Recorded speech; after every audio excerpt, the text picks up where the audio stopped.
Welcome to the Ethics and Compliance Library, where each episode we will take a deep dive into an ethics and compliance book, giving you the inside scoop through interviews with authors and industry leaders.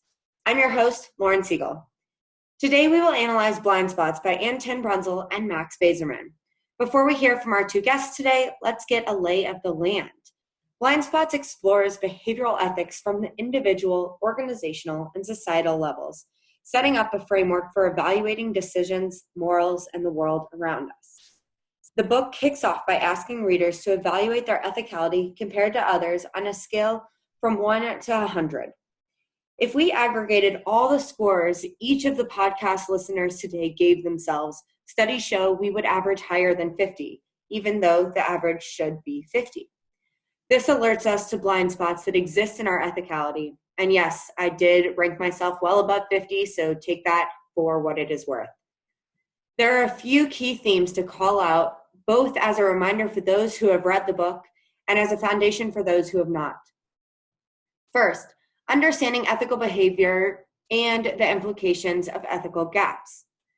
In the book, they state, ethics interventions have failed and will continue to fail because they are predicated on a false assumption that individuals recognize an ethical dilemma when it is presented to them.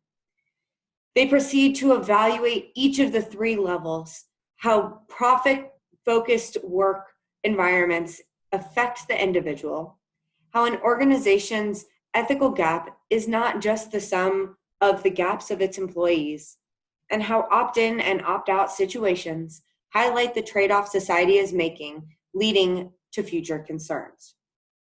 After laying the groundwork for behavioral ethics, ethical fading and gaps, they explore the traditional approaches. On page 29, the process someone makes when faced with an ethical decision is moral awareness, then moral judgment, then moral intention, and finally moral action.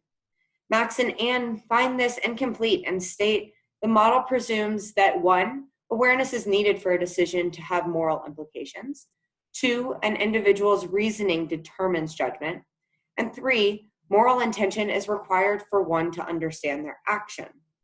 These assumptions predicate the model in which many traditional E&C programs function, leading us to question the language we use that blind us, shine light on intentionality not always being a good way to judge ethics, and acknowledge the limitations in human thinking. Chapter 3 challenges our actions next to our values, highlighting that we do not often see the ethical consequences an action has, even if our values have us stating we would act differently. This presents itself in discrimination, overclaiming, and discounting the future. But why? Chapter 4 tells us it is because of prediction errors, the want self overcoming the should self, and recollection bias. All this is to say that our best efforts, and I quote, we rationalize unethical behavior, changing our definition of ethical behavior, and over time becoming desensitized to our own unethical behavior. We focus on abstract principles, not the small details of our actions, the forest, not the trees. This left me wondering, how do we focus on the trees? Why are we ignoring the trees?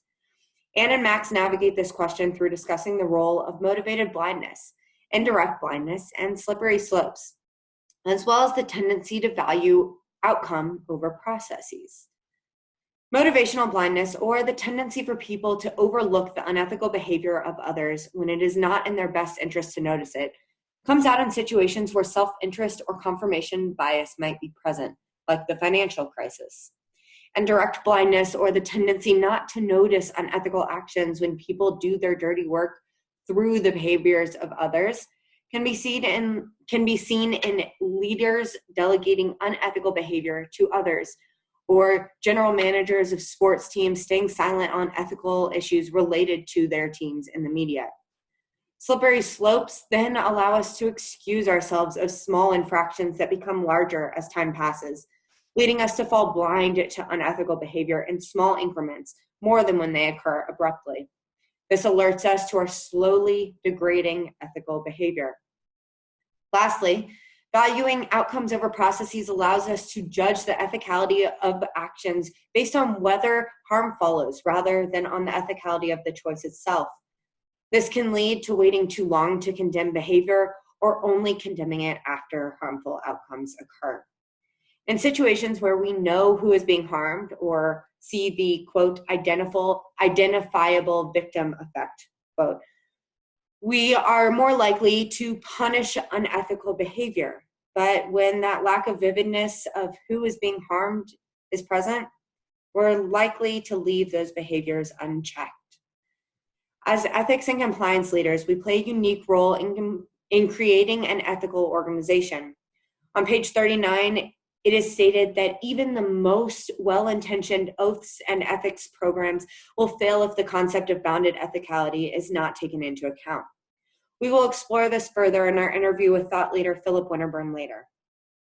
In order to build a successful program, we must analyze the informal systems as well as the formal ones, a topic we dive into in depth with Anne later. So why do our so-called ethical organizations sometimes fail? Rewards are a common way to engage employees, but can easily go awry without checks and balances, rewarding behaviors that are actually promoting unethical behavior. Sanctions, often laid out in a formal system, fail because individuals will devote extra effort to reclaiming threatened freedom, thinking about the costs and benefits of compliance versus non-compliance, rather than what is right versus wrong. Third, humans often excuse a bad behavior by making up for it with a good one. For example, quote, setting a zero tolerance standard for unethical behavior while at the same time setting standards for honest reporting makes it more difficult for employees to attempt to mitigate unethical behavior through good deeds, meaning we must continue to raise the ethical bar, making it harder to find an ethical balance. Lastly, and in my opinion, most importantly, we must understand informal cultures. As Anne highlights later on in the episode, these informal systems have us learn the true values of an organization. Informal cultures are formed first and often overshadow formal structures and ultimately lead to them failing. In other words, to build an effective ethics and compliance program, leaders have to understand the obstacles, in other words, the informal culture, and set strategies to overcome them. In chapter 7, which is industry specific, the reader is alerted to situations that have happened or could happen in their world. Ultimately, though, while they are different problems, there are similar strategies to overcome them, leading us to chapter 8, where we begin to move towards a broader consideration of how behavioral ethics can help us narrow these gaps, these blind spots. To do this, we must change ourselves by understanding the process that happens when we prepare to make a decision, when we make that decision, and how we evaluate that decision. We must change our organizations by identifying the hidden and powerful informal values, identifying the sinkholes or high-risk areas of an organization. We must change our society by adjusting our defaults, exposing value trade-offs, and increasing our focus on future concerns. The book closes by stating, quote, leaders should now better understand how the decisions they make will affect the ethicality of their colleagues. To better explain and express this, we have Dr. Anne Tenbrunsel with us today.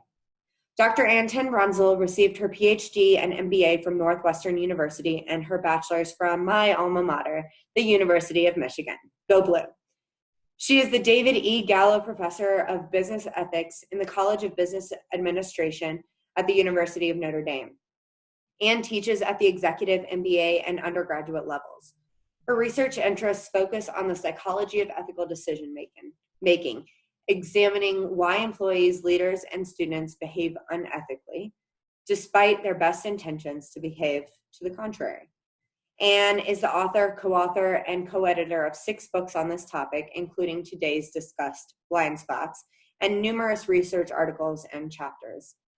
Her research has been featured in interviews airing on MSNBC, PBS, and National Public Radio.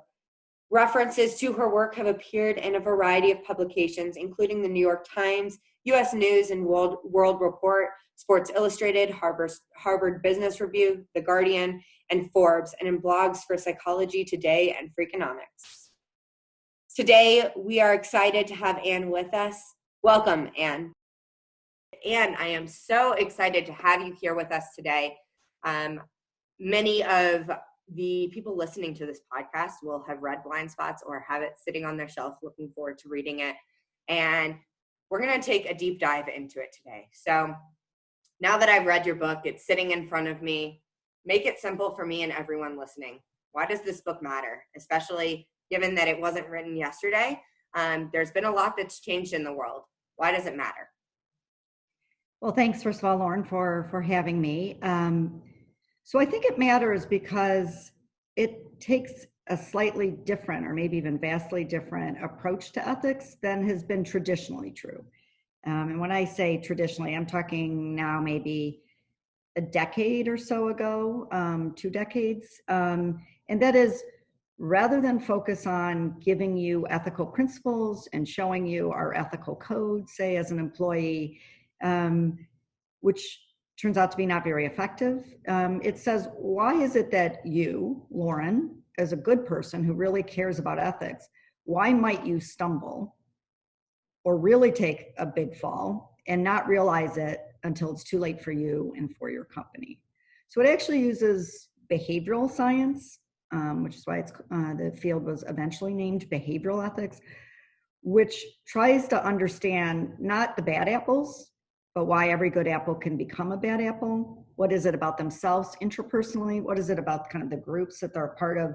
And what is it about the organization that might cause someone with strong ethical values, with the motivation to behave ethically, again, still to find themselves in an ethical trap or dilemma? Definitely an evolving space and a challenging space for many leaders to be in, thinking about how ethics within their company or within their neighborhood or as an individual, how they are going to bring their full self to everything that they do and bring their morals to those decisions. The way that it was discussed in the book is really fascinating to me, and I'm curious what your why was. Why did you write this? What drew you to writing this book and talking about the research that you did, and what surprised you about it? Yeah, so the main reason why is there was a big focus in my field when I was getting my PhD on how people make decisions that are biased from kind of an optimality perspective. And I was interested in extending that to say it's not just optimality of decisions we care about, but it's also ethicality.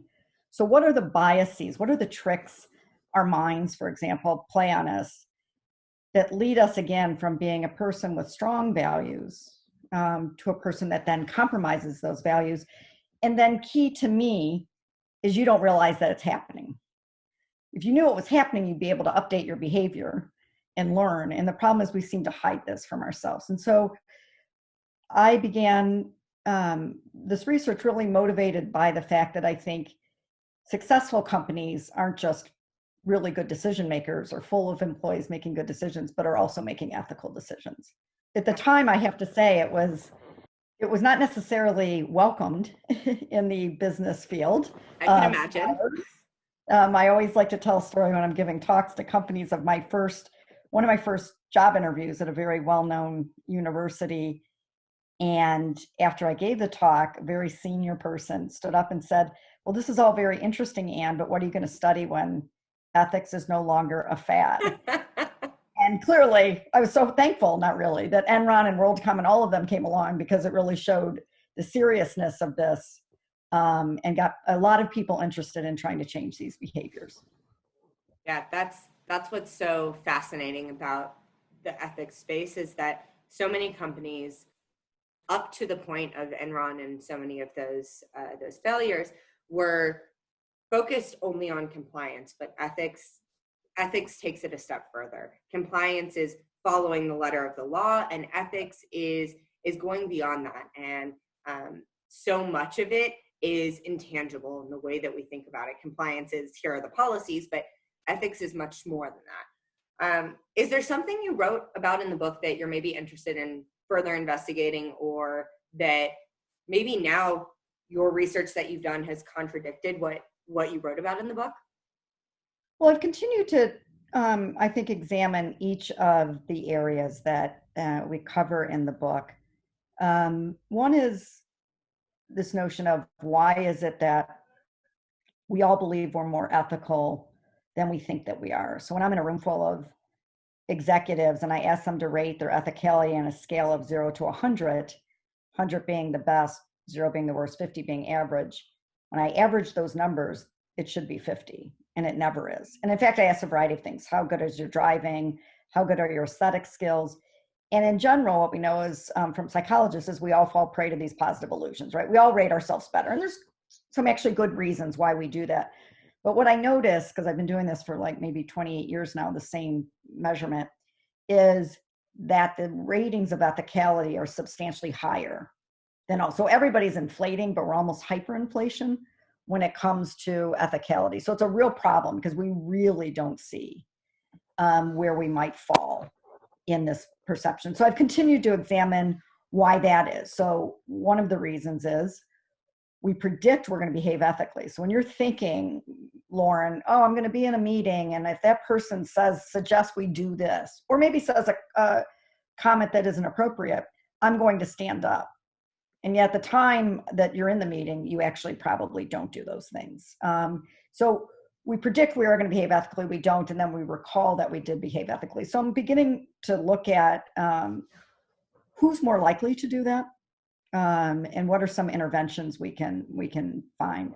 We also have continued kind of the work on framing. So when you were talking about compliance, I was just on a panel a few days ago, the legal profession, and that word came up, of course, a lot. And what happens is the way we see a decision has a big impact on the decision that we make.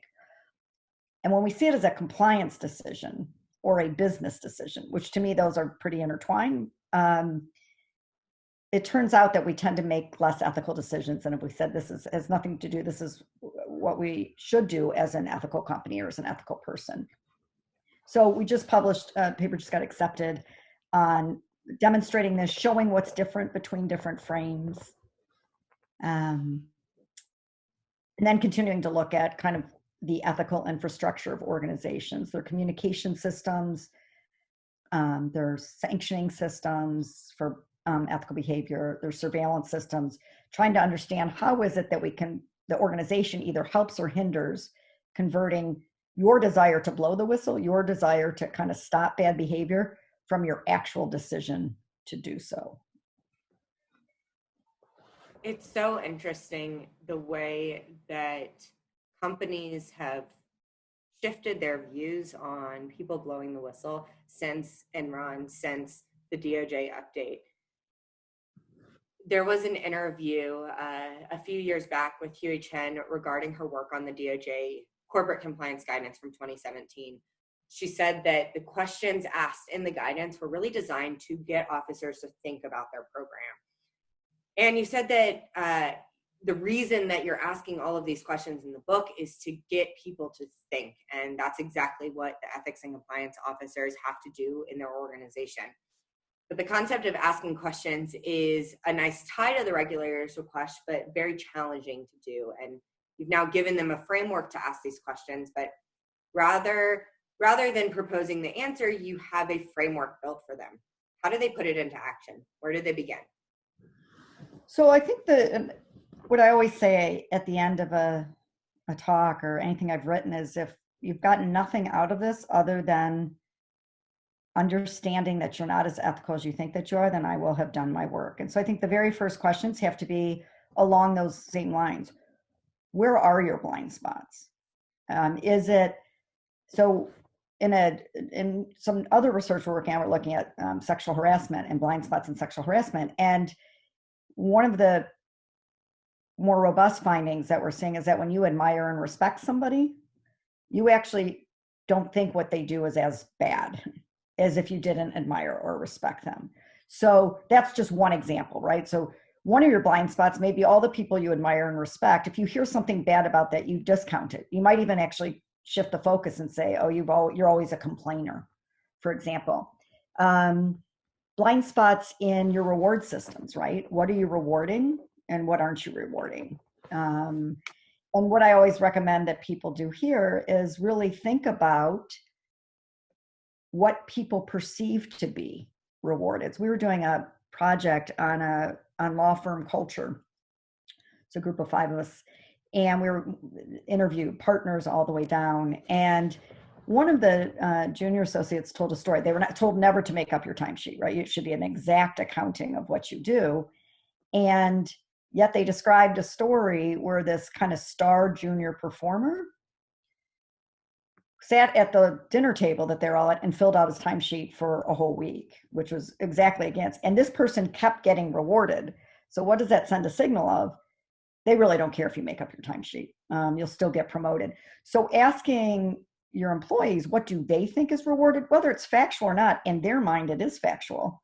And you need to understand what they think gets rewarded, how they think the system operates, because that's going to drive their behavior, not what you say is rewarded. Again, independent of the reality of both. I think you also have to look at what we call untouchables. So is there a department that is untouchable? You look at Enron, you can clearly see, where the untouchables were. And as long as money was being made, we're not going to ask questions. Again, is it somebody you admire or respect? Is it a group that's isolated, kind of their own little group, and maybe have developed their own norms? So I think looking at who might be, or which division might be. I was actually working with a company, and the CEO said something I thought was just directly in line with this. They were going through ethical dilemmas that had been incorporated in that company, and then people, as a senior leadership team, somebody would step and say, that was my dilemma. And then they would describe what happened. And one of them was a person that was not engaging in appropriate behavior, but the CEO kept saying what a star this person was over and over to everybody. Everybody knew that was the favorite, that was the star. So everybody said, I would hold no chance in going to tell the CEO that this person had engaged in bad behavior. It would just hurt me. So that CEO said, I'd never again will kind of distinguish among people, because I want people to come to me about everybody. So again, this is taking a deep look at you and your company and saying, whose behavior don't we question? And going kind of after those people, at least from a question finding, as you kind of said, Lauren. I did work with one company, actually it's a big NGO, and we did several sessions. And after that, what they did, it's so big and so global, where do you start? Which is your question. What they did is they had, it was based on some of the things we had talked about, they had their leaders rate their ethicality, and then they had the subordinates or employees rate their ethicality. And where there was a big gap, they started there. It doesn't mean the subordinates are wrong or right. It doesn't mean the leader is right or wrong. But what you think you're doing is very different than what your employees think you're doing. So that was how they kind of began in identifying these blind spots. You said something really interesting and you talk about this in the book too, that you have to find the informal culture that has been created in order to really identify these changes. And that's not just conversations with leadership, because oftentimes these things can be identified at mid-level or entry-level employees, and that you have to be able to find these rewards, these untouchables, in order to make those changes. But many organizations are identifying metrics to make changes, identifying these gaps with a pulse survey, a culture survey.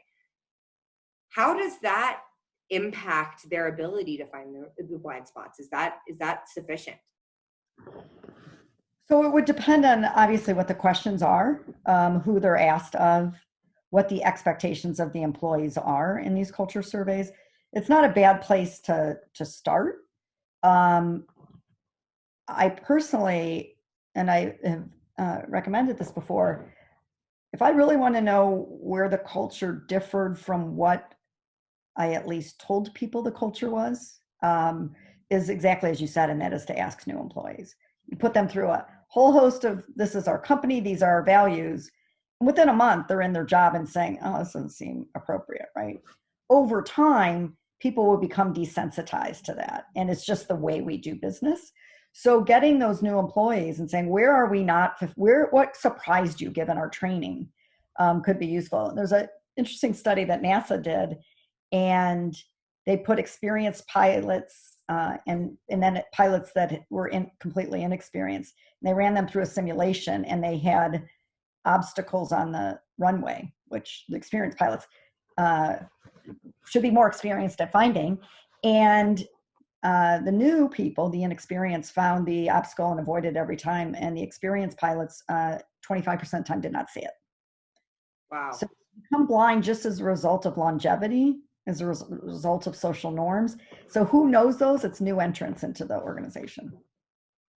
Super interesting, and definitely very applicable for leaders and organizations to think about who they're talking to and when. It's so easy to say once a year I'll push out this survey, but to think about the 90 days into a new role and how you're speaking with those employees, rather than just, hey, how's it going? How are your first 90 days? But what are you seeing? How can we evaluate these changes? Ethics and compliance leaders are very often viewed as the department of no and O, because people come to them with problems and things that cannot be done, cannot be actioned on. And there's so many leaders who want to have a conversation about how do we gain budget, how do we make changes in our company. And so much of that has to happen with conversations that have happened with employees, because that's where they're getting this information. That's where they're able to go to the board and say, this is actually what's happening. Let's make this change. And so making the shift to the department of KNOW, knowing, is really challenging without that information. So going a step further and thinking about leaders who are new to their ethics and compliance seat in a company. They've read your book, they're looking to do something. Sounds like one of the first places they should start is interviewing new employees and getting their perspective before they're potentially, quote, jaded. How else can they take a step to address the framework that you've discussed in the book? So I would also, again, say that they should look at how leaders are rating themselves and how the people in their group are, because I think that will help you at least start, right? It's a big field out there. I also think understanding those informal systems. So what are the informal reward systems? What do people think? So that would be some of the questions you would ask of those groups. Whose behavior are you not motivated to see? And again, I would rely on maybe more senior, who would you never report something about and why, right? Who do you think are the untouchables? I also, one of the really significant piece of the informal culture is the language euphemisms that we use. So we've done exercises with compliance groups that I'm a part of. And we had people at their tables, for example, think about euphemisms. And I do this with every one of my executive students as well. What euphemisms do you use in your field? And what was interesting is when we first did this in person, conversation was so dead. And we thought, oh my gosh, this is a failure, right? This exercise. It took almost 10 minutes before you heard a little buzz. And why is that? It's because they're so embedded in the way that we talk. They wouldn't be doing their job if you could identify them very easy. Oh yes, we call it creative accounting, but really it's cooking the books, right? If it was that obvious, it wouldn't be effective. So now what I do is I usually have people do it before, and they have to think about it. I introduce the topic and I give them, usually it's a month between when we meet. And it could be, one surgeon said, for example, we say there's an organ down in room 203, not a person, right? And how does that maybe change, calling it that, change the way I might treat that, the urgency. and the respect. And so that was just one of a million examples that we get. So, and the reason to focus on the informal culture is we have looked at informal kind of systems and formal systems. And informal systems are almost 10 times more predictive of unethical behavior than formal.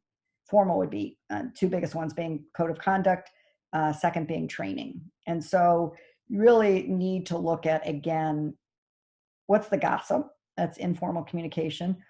What's the informal rewards or punishment?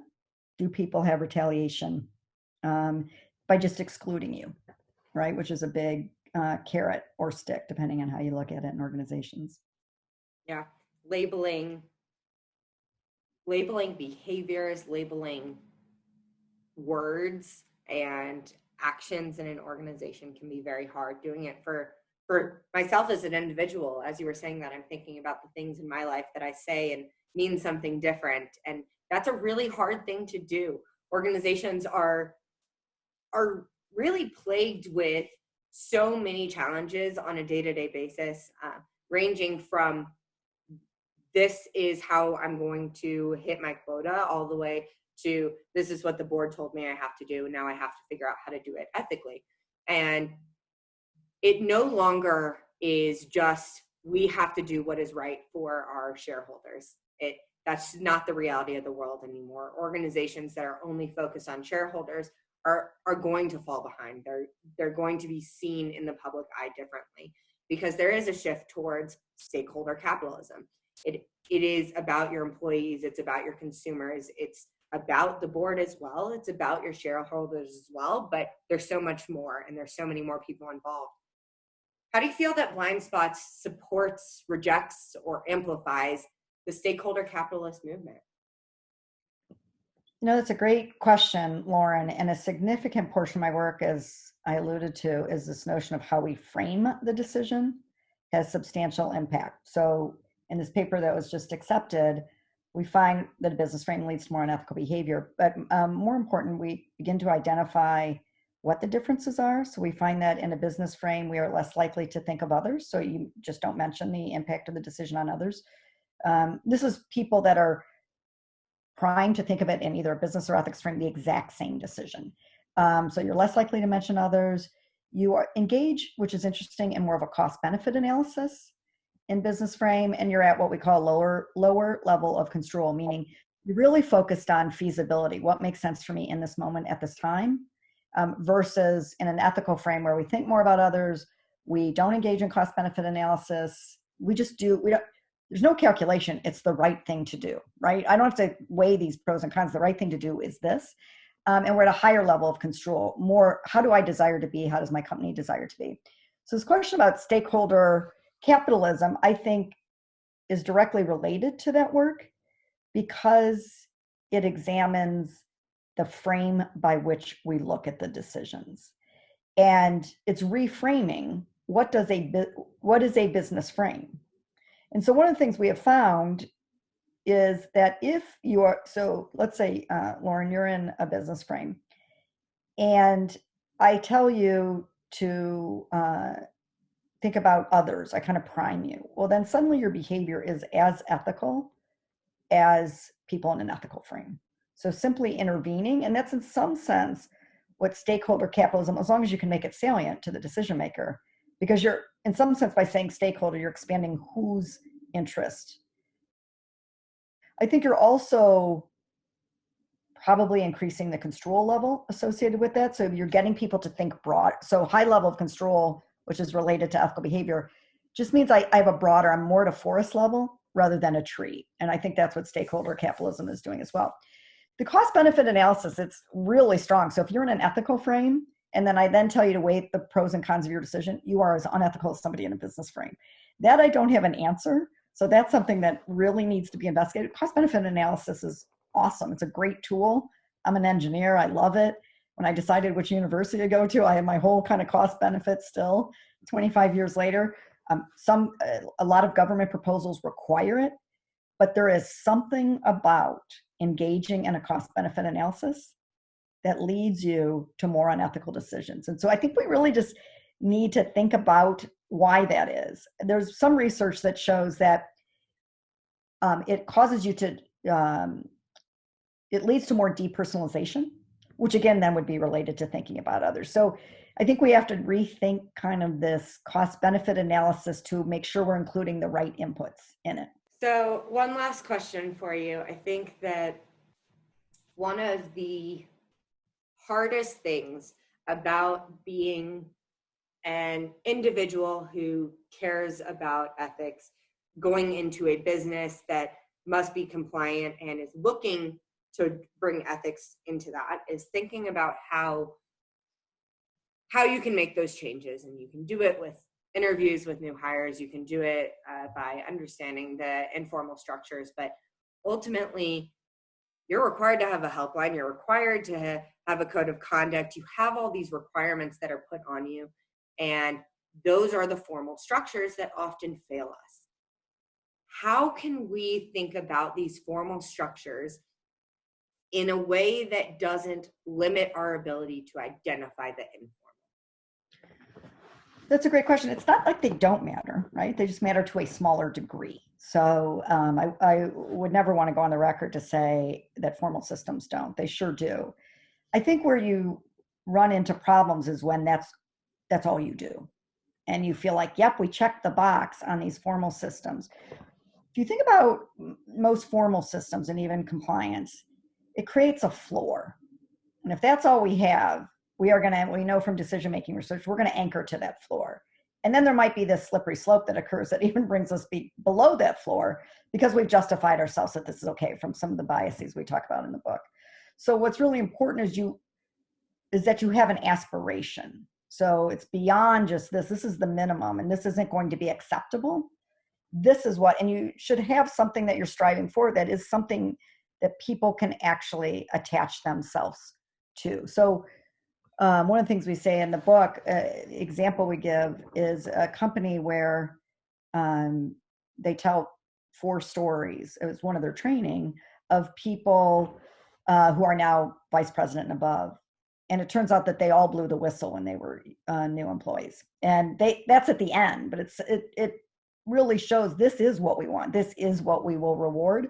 So it's in negotiations research, which I've also done, you talk about a reservation price. This is the bottom line. And then you talk about your aspiration. And the point is you can't have either of those alone. So if all you have is your reservation price, in this case, the formal programs, that's all you'll do. You will anchor on that, and that's about where you'll end up. If all you have is this lofty aspirations, well, there may be frustration because you're never going to get there. It may be impossible. But when you have both, you shouldn't focus on either. You will actually find hopefully someplace in between. And then I always think we should look at how organizations learn and innovate, bringing that in to say that every day we still need to be better. So this notion of continual improvement.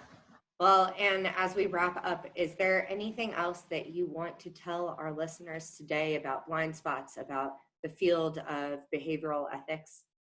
I think we've kind of said it all, but I would say that it's a noble career, actually. I think of those in the compliance space.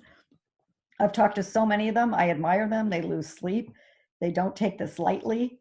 I think there have been great sources of support that I have seen in conversations like this and in conversations among them. I know some of the people that are in some organizations that are in the spotlight right now, and I've talked to them and they said it's this group that I can, really try to, and it's across industries that I can, begin to identify where we go from here. So I think it's realize you're not alone. I think it can be a very lonely field. But the more kind of networks you can establish, the more ideas I think you'll have. That's wonderful. And it's almost like you were plugging the Converge community where we can continue this conversation around blind spots, around behavioral ethics, talking with your peers globally to continue learning in this space. So thank you so much, Anne. I really, really appreciate your time today. I know all of our listeners were very excited to engage in this conversation with you. So we look forward to opportunities to continue learning with you in the future. Great. Thank you very much, Lauren. Next, we are joined by Philip Winterburn, co-founder and chief strategy officer of the organization I am so grateful to work for, Convercent, an ethics and compliance software company immersed in thought leadership to help the modern ethics and compliance leader to drive ethics to the center of business.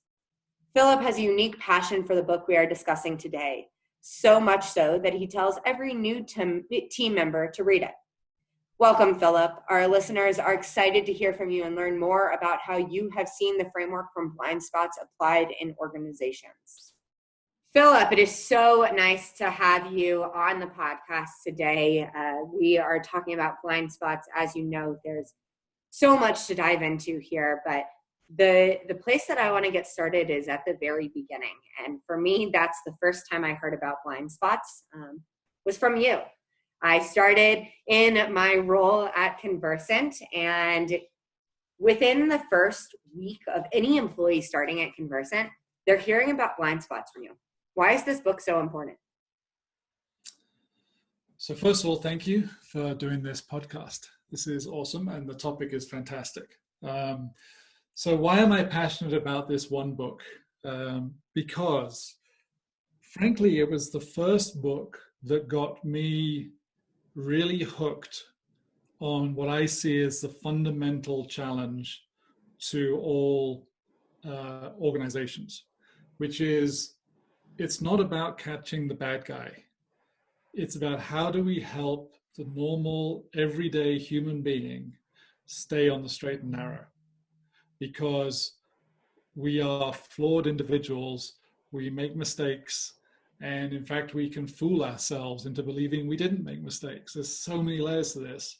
And this book really opened my eyes to that challenge. And that's why I think it's so fundamental to anyone joining Convercent to have this as a foundation for what we do as a company. It's just a great start. Awesome. And when we think about this book, there's obviously the ethics piece of it, but there is some compliance conversation in this too, and the two are very intertwined. We often talk to leaders in the industry about how ethics and compliance are different, and they have different definitions, and you talk to 5 people and get six answers, right? So when you think about how ethics and compliance work together, how does blind spots give a framework for a leader to think about the two in combination with each other? I think there are some fundamental pieces of this that resonated so strongly with me when I first read it, that now actually, and I'll tie this together in a moment, but now actually resonate even stronger for everybody. But what caught me at the beginning when I read this was a big part of the conversation in this book talks about the importance of understanding in an organization what the true values are, who the true leaders are. Is this organization driven by sort of engineering excellence, or is this organization driven by sales that can affect how decisions are made? And at the time, we as a company, Convercent, we've always been very values driven. And so that message resonated strongly. Fast forward now, 8 years later, and the stakeholder capitalism movement that now acknowledges the 5 stakeholders versus the shareholder, and the ensuing work around ESG that we've seen emerge, and the work coming out from the IBC around the 21 stakeholder metrics, all of this is now showing that realization that understanding the true purpose of a company, understanding the true values of a company, and the real leadership within a company actually defines that organization and how that organization will act and behave. And so if you want to adjust or attempt to modify the behaviors of a company, you have to, first of all, understand and identify what those true values are and true purpose, not the ones printed on the wall, but the real ones that are underneath everything, and who the true leaders are. Tie that together, and that's how you can then start to influence those and actually change culture, one of the biggest challenges any organization has. How do you actually change, morph culture going forward?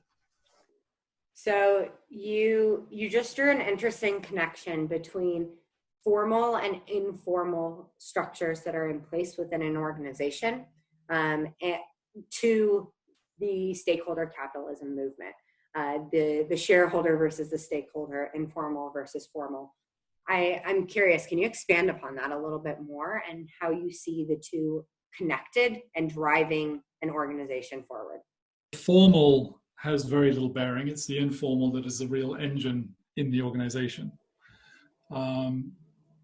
If that informal structure, motivation, values structure is different to what is espoused, that dissonance is where you get yourself into trouble. As you look at stakeholder capitalism, and I'll focus on a couple of key stakeholders, so one being employees, the other one being customers, and the last one being the community in which you operate. If you espouse to be a great employer, and you espouse to have a wonderful product, and you espouse to be doing good in your community, and yet the underpinnings, the informal, the real values of the organization are contrary to that, those will very quickly be felt by your employees, by your customers, or by the community in which you're operating. And when those are felt, they today will now be broadcast, right? Everybody has an amplifier called social media, as in fact we're doing with this podcast. Very scary. Yes, very scary. So any voice, any word can be taken and amplified around the world instantaneously, and multiples of that. And so, yes, those informal structures are, they are who you are as a company, and your company will be judged based on the informal value structure, informal purpose, informal leadership structure in the company, not by the formal one anymore. Your PR firm can't save you. So when you think about how stakeholder capitalism has evolved, really in the past few years especially, and with some of the recent events in the last year, how that's changed the way that companies view stakeholder capitalism, it can be really challenging as an ethics and compliance leader to act on that, to do something with this movement, and allow the organization to move forward with that in mind, because it is the job of an ethics and compliance leader to make sure that the organization is protected. But protecting against formal structures is a little bit easier than protecting against informal. So I'm new in the ethics and compliance space, or speaking to a new leader in an organization, a new CICO. How do I do this? So I would first of all challenge part of what you said there, that the job of the CICO is to protect the organization. I think that is what it used to be. I think the job of a CICO is actually now to empower and protect the organization. I think there is an opportunity for chief ethics and compliance officers to recognize this movement, this shift that is occurring, and understand that if they can embrace this, then they can position themselves there and their departments and their teams, and in fact their company, far more strongly as business partners, as enablers, rather than just the defenders of legal wrongdoings, which I think is an older world view. So I think there's an opportunity there. So that's where I would then say, so to the professionals in this industry, chief ethics and compliance officers, I think this is a key moment in the evolution of this profession. I think you can go back 10 years and it was very much a compliance profession. It evolved into ethics and compliance, and it's evolving again. It's continuing to move forward. The ESG movement is something we should be jumping on as a profession, because it creates a stronger message of relevance and impact in your company if you can be a part of that ESG movement, because the realization is we are moving down this track. We are not rolling back ESG. We're not rolling back stakeholder capitalism. And so if that is the case, if that's where we're going, then the old world view of ethics and compliance has to evolve or die.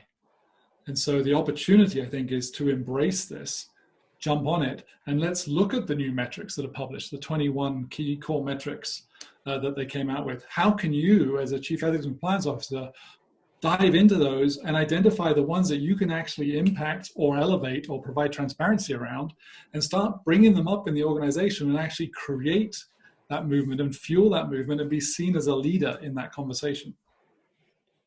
It's exciting.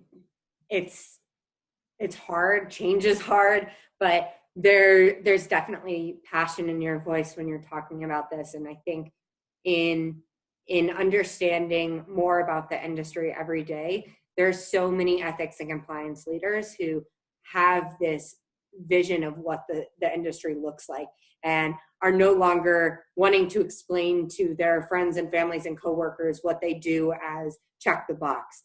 So we're moving into this new space of ethics and compliance, and there's why can I not use words?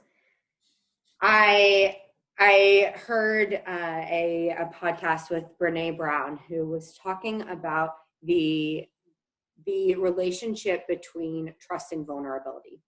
That if you are asking employees to speak up, to be vulnerable, there has to be trust built. Otherwise, you're just asking them to be compliant. So as we think about how to create trust, Anne says that part of that is helping your team, your leadership, to understand those informal structures. And one of the ways she suggests doing that is interviewing new hires who aren't yet in a position to see the organization in a certain way.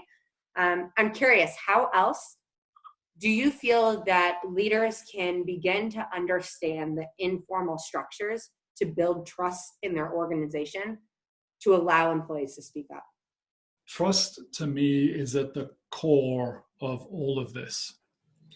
And Tom, when you talk to Tom about this, he knows I talk a lot about organizational justice. I think that is fundamental. If your organization does not have I'll use the word perception because it's perception that counts in this case, a perception of organizational justice, then you will erode trust and you will fail.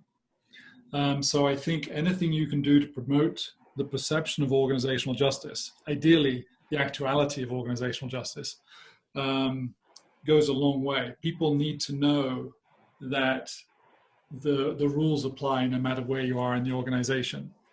And we've seen in 2018, 2019, record levels of CEO departures for transgressions. And that speaks to that organizational justice. So although it's horrifying to hear the stories, it's rewarding to see people being held accountable, that no longer high performers being allowed to cross lines that they shouldn't cross. I also think there's another area where we talk about tone at the top in organizations. And I actually think that does us a disservice. It's more about action at the top. People have to walk the talk.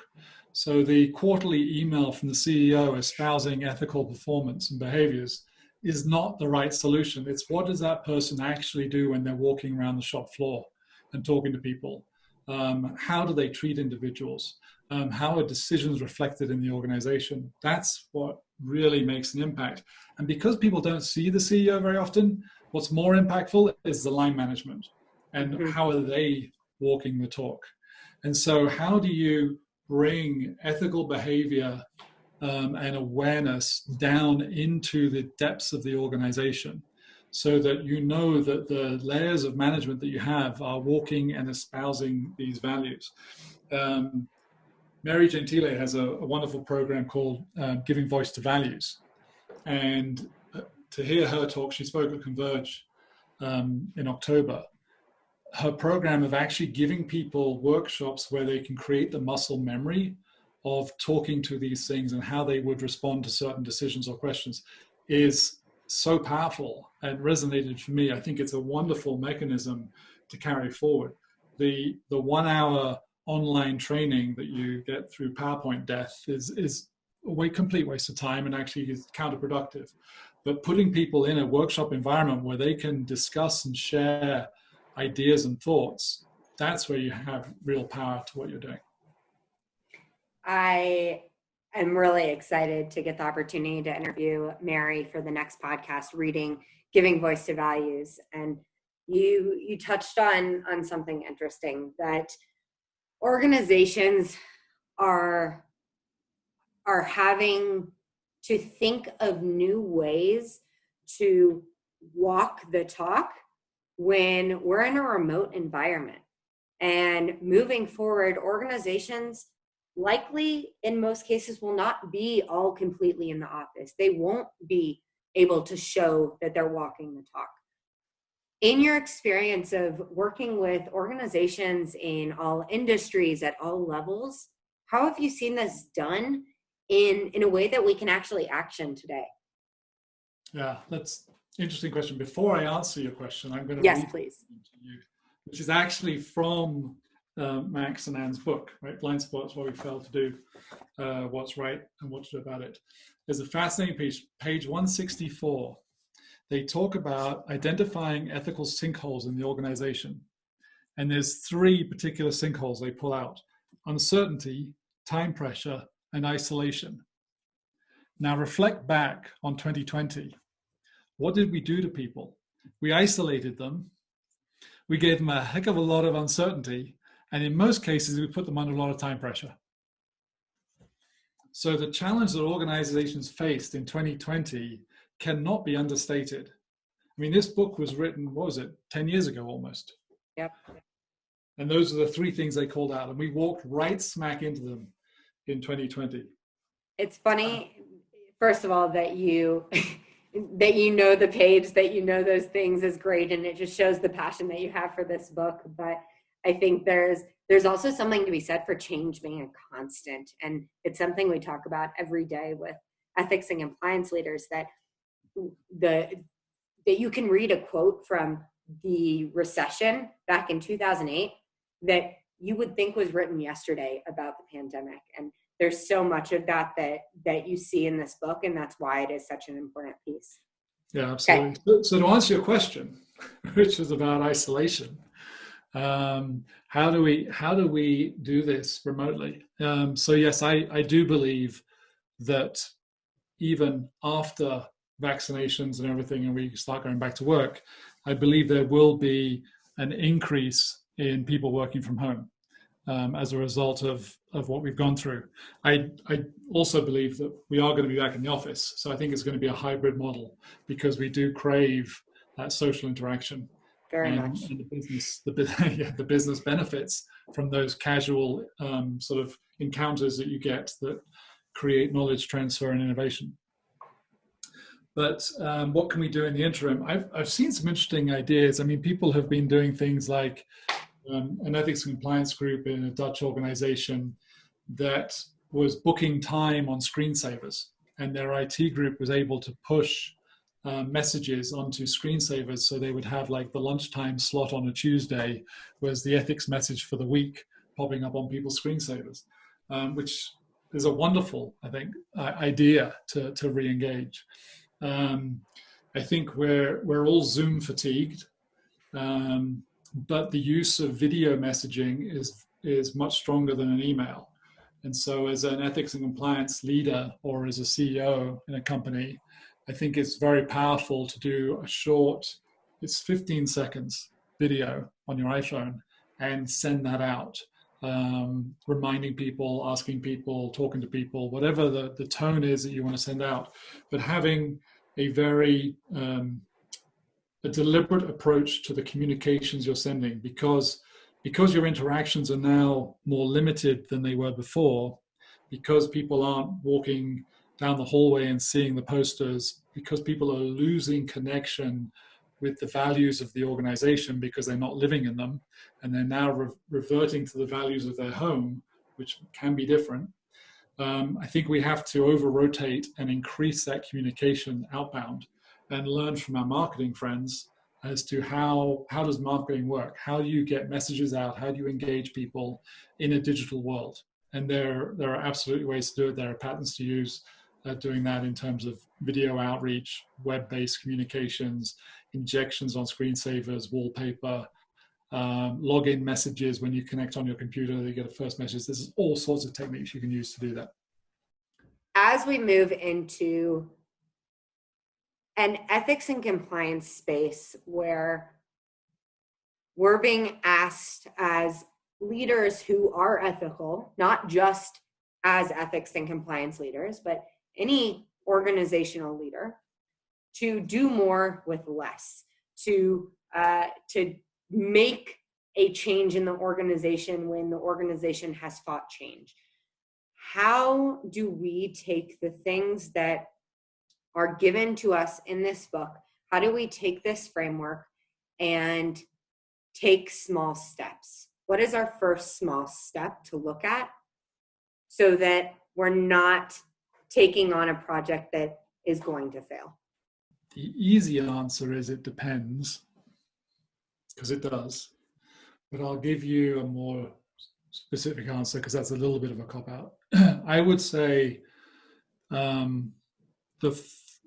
if you're starting with a blank sheet of paper and you're looking at 2021 and saying, what am I going to do this year? My budget's been cut X%, but there's this whole ESG movement and accountability and social media tweets happening all over the place. What am I going to do? Right? How do I handle this? So I've got less resources and bigger risk, more risk. First of all, it should always start with a risk assessment because you have to tailor this to your particular risk landscape. So where are your challenges? But secondarily, specifically to this conversation, I would say taking the time to really understand the true values, the true leadership, and the true purpose of this organization. So you get a feeling for the real culture that's here. And if you've been in the company for 10 or 15 years, you may have a strong feeling of what that is and maybe have someone else do the research for you. It is just talking to people and going and digging in to get that information. But identifying that, writing that down and holding that up as a statement of fact of this is what actually we're operating with is will give you clarity in terms of how you then address the risks that you've identified in your risk assessment. So that's where I would start. Wonderful. Well, you've given listeners a lot to think about, a lot to act on. I will close with one final thing. I lied. My last question was not the final one. Is there anything else? There is one more thing I would say. This is the most exciting time, not just in ethics and compliance, but in business. I think the business world as we know it is going through a fundamental shift that has been driven by a whole bunch of technology changes and advancements, societal changes and advancements. But we now live in a world where organizations are being held accountable for their actions at unforeseen levels. And as a result, organizations are shifting in general to be better versions of themselves. And I think it's such an exciting time to see that movement happen where one by one, these companies are moving to higher causes, to altruistic purposes, to minimizing their impact on the environment and completely shifting their perspectives of what they're doing and how they make money. And it's just so incredibly exciting and empowering. I'm super excited to see the future. I think ethics and compliance itself is positioned really well to capitalize on it. And if 5-10 years from now we haven't, then that's our own fault for not taking this opportunity because the opportunity is right there in front of us to be grasped. So I encourage everyone who's listening to this, grab it with both hands. Let's dive straight in and let's have some fun with this. It's going to be awesome. You heard it here first, everyone. It's time to pick up dig deep, put on your gloves, and get down into the nitty-gritty of ethics and compliance, of changing the business world. Thank you, Philip. We really appreciate it. Thank you, Lauren.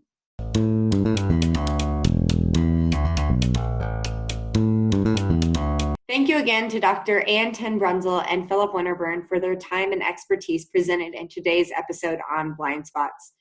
As mentioned briefly in Ann's interview, we will continue the conversation in the Converge community. That is converge.convercent.com. Over the next 2 months, I will be reading Mary Gentile's Giving Voice to Values, a book that is actually mentioned in Blind Spots.